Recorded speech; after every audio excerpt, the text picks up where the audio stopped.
Hello, Divine Ones, we greet you in love.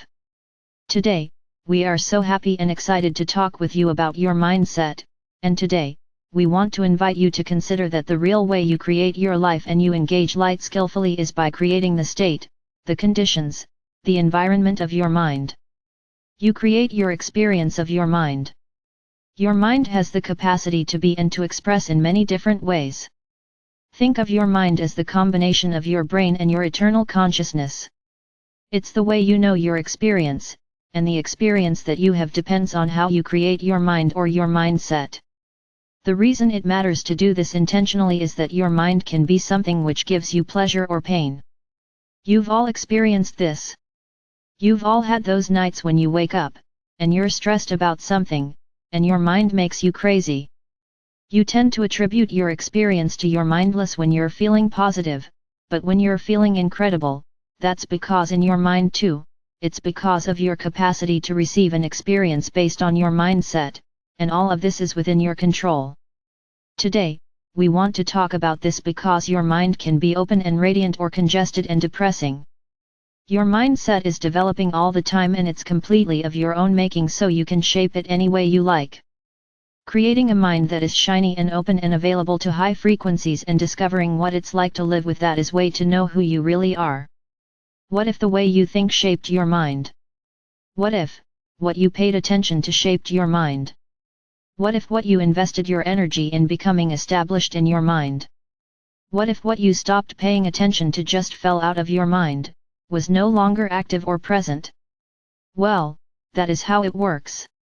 You create your mind, and your mind entirely shapes your experience. There's two aspects to your mind that we want to speak about.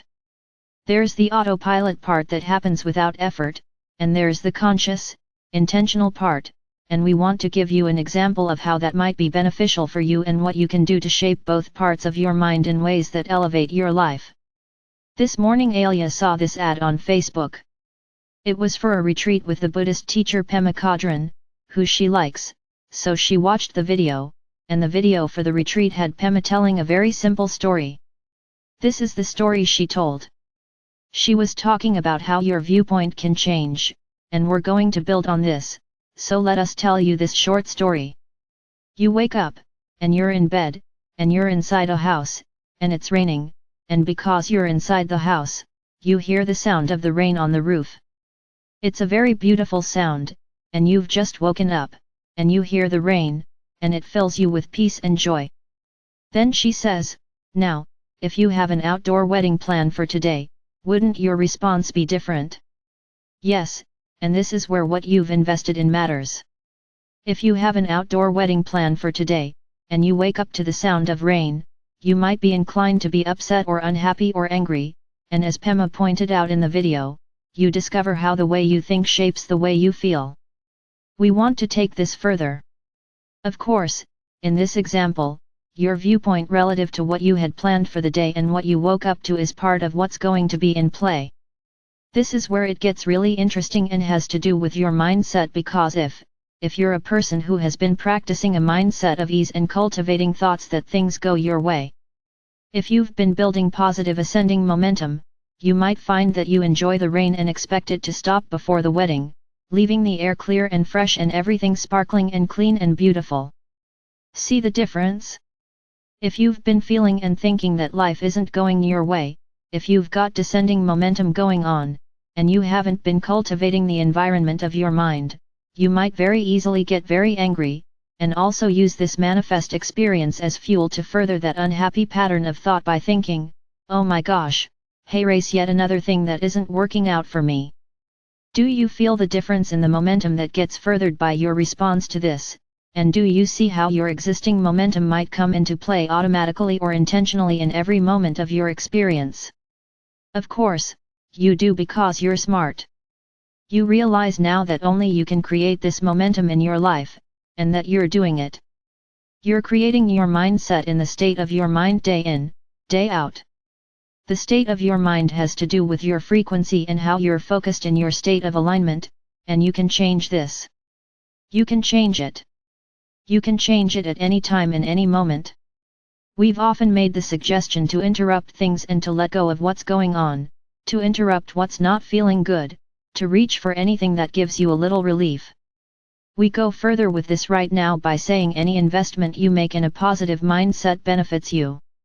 Any time in your day, you can tell yourself something nice, something positive, something cheerful, something uplifting, something unconditional, even. Every time you do this, you are fostering beneficial ways of using your attention, and you're investing your focus in ways that create your mind in open, spacious, elevated expression. Your mind can be a temple. Your mind can be a temple, a beautiful light-filled space in which divine, high-frequency light flows in, and when your mind functions like this, you feel nourished and held, loved, supported, connected, resourced, abundant, free. Your mind can be this sanctuary of incredible steady empowerment. Your mind is capable of that. Your mind can give you a feeling of safety and stability. Your mind is capable of being created in a way that elevates and inspires you consistently. It can be the source of you feeling fabulous moment after moment after moment, and you can achieve that kind of state and that experience by investing in our mindset in ways that feel good. Your mind can be your ally, but like all relationships, your mind thrives when it's treated with respect. When you respect and understand the power of your mind, you use it to create an environment that is receptive and in accord, in harmony, in resonance with elevated frequencies, and you do this by thinking elevated thoughts. You honor yourself and your mind by no longer giving into lower frequency patterns of thought. Even though they might come up and even though they might seem so easy and familiar, when they do come up, you refuse to invest further in them, and when you notice they come up, you pivot. You withdraw your attention from them. You turn, instead, toward something that serves you a little more, something that really honors and respects you, in your thinking. This is wisdom, dear friends, and this is loving yourself. This is honoring yourself and using what you've remembered and your know-how to be the best version of you here that you can be. This is taking excellent care of your mind because your mind creates your experience and the environment of your mind matters. You can shape it for yourself in a way that's extremely beneficial, and it's a tremendous gift to everyone else when you respect and honor yourself in this way. Of course, you're free to live in whatever way you choose, but we feel certain that given your tendency to co-create with us that you, too, are interested in being here as a conduit of clarity, as a beacon of light and joy, as a presence of fulfillment and love and coherence and clarity. We know that you want to have a wonderful life and that you aspire to even better experiences. Well, all of that can happen. It's all possible. It's not even hard. It's not even hard because no matter where you are and no matter how it's going, and no matter how it's been going, or no matter what has already happened, what's happening next is all about what's happening right now.